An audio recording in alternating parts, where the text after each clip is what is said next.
प्रकाश जी का बहुत बड़ा कारोबार था। शहर के बीचों बीच आलीशान कोठी, कई नौकर उनके घर की देखभाल करते थे, कई बड़ी बड़ी गाड़ियां, पैसों की कोई कमी नहीं थी।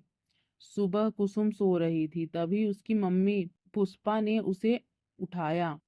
कुसुम जल्दी से अपने पापा से मिलने आ रही थी, क्योंकि पापा चले जाते हैं, फिर रात को देर से आते हैं। वह सीढ़ियां उतर ही रही थी, तभी उसने देखा कि उसके पापा मैनेजर आम को डांट रहे थे। श्याम जी, आपको कितनी बार कहा है कि मुझे काम में लापरवाही नहीं चाहिए, लेकिन आप ठीक से काम ही नहीं कर रहे हैं। ऐसा है तो आपको नौकरी से निकाल देता हूँ। आपके जैसे बहुत से मैनेजर लाइन में खड़े हैं। श्याम जी की आंखों से आंसू छलक रहे थे। उन्होंने गिड़गिड़ाते हुए कहा, सर, मेरा बेटा बहुत बीमार था, इसी कारण हॉस्पिटल जाना पड़ा। मुझे काम से मत निकालिए, आगे से ऐसी गलती नहीं होगी। कुसुम सीढ़ियों पर खड़े खड़े सब सुन रही थी। थोड़ी देर बाद श्याम जी चले जाते हैं। कुसुम अपने पापा के पास आ जाती है। उसे देखकर प्रकाश जी बहुत प्यार से कहते हैं, मेरा बेटा आ गया, आज तो बहुत जल्दी उठ गया, क्या बात है? बेटी कुछ उदास सी लग रही हो, किसी ने कुछ कहा क्या? यह सुनकर कुसुम ने मुस्कुराते हुए कहा, नहीं पापा, किसी ने कुछ नहीं कहा, बस आप वो श्याम अंकल को डांट रहे थे, मुझे अच्छा नहीं लगा, बेचारे रो रहे थे।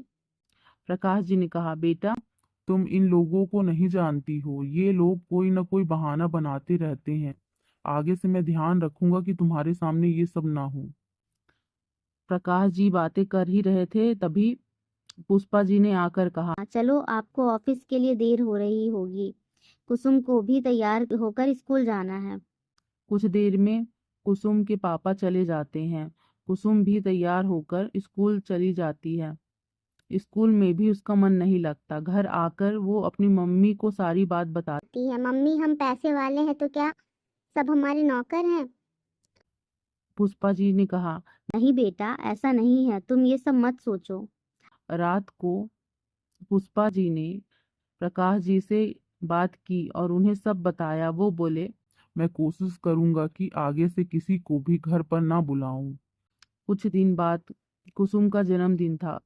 कुसुम ने स्कूल की कुछ सहेलियों को पार्टी में बुलाया था। उनमें से एक बहुत गरीब घर की लड़की पायल भी थी। उसके पिता चौकीदार थे। पहले तो उसने मना कर दिया, लेकिन कुसुम की जिद करने पर वह आने के लिए तैयार हो गई। दोनों बाप बेटी तैयार होकर कुसुम के घर पहुंच जाते हैं। कुसुम पायल को देखकर बहुत खुश होती है, लेकिन उसके माता पिता पायल और उसके पिता को देखकर बहुत गुस्सा हो जाते हैं। प्रकाश जी कहते हैं, बेटा क्या ये कैसे लोगों से दोस्ती कर रखी है? इन्हें यहाँ से जाने के लिए कहो तो मैं भी नौकरों से कहकर इन्हें बाहर करवा देता हूँ। क्या हुआ पापा, पायल मेरी सबसे अच्छी दोस्त है। पुष्पा जी कहती हैं, बेटा, दोस्ती बराबर वालों में की जाती है, ये हमारे लायक नहीं है। इनकी बात सुनकर पायल और उसके पिता वापस चले जाते हैं। कुसुम को ये सब बहुत बुरा लगता है। वह किसी से बात नहीं करती। अगले दिन से वह खाना पीना सब छोड़ देती है। शाम तक उसकी तबीयत खराब होने लगती है। उसके माता पिता परेशान हो जाते हैं। वे कुसुम को बहुत मनाने की कोशिश करते हैं, लेकिन कुसुम नहीं मानती। वे डॉक्टर को भी बुलाते हैं। डॉक्टर कुछ दवाइयाँ देता है, लेकिन कुसुम दवा भी नहीं खाती। इसी तरह 2 दिन बीत जाते हैं। पुष्पा जी का रो रो कर बुरा हाल हो जाता है। कुसुम बेहोश सी होने लगती है। अपनी बच्ची की ऐसी हालत देखकर प्रकाश जी बहुत परेशान हो जाते हैं। बड़े से बड़े डॉक्टर भी जवाब दे देते हैं। पुष्पा जी बहुत मुश्किल से कुसुम से बात करती हैं। मम्मी, मैं गरीब होना चाहती हूँ, जिससे किसी गरीब का दिल ना दुखा पाऊँ। यह सुनकर उसके मम्मी पापा को गहरा धक्का लगता है। वे समझ जाते हैं कि उनका गरीबों से भेदभाव ही उनकी बेटी के लिए जानलेवा रोग बन गया। प्रकाश जी अपनी बेटी से कहते हैं, बेटी, आज के बाद मैं किसी का अपमान नहीं करूंगा।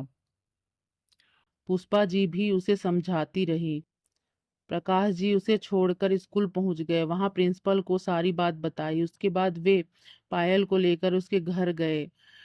प्रकाश जी ने कहा, भाई भाई जी, मुझे माफ कर दो, मैंने उस दिन आपका अपमान किया था। मेरी बेटी उसी दिन से खाना पीना छोड़कर बीमार पड़ी है।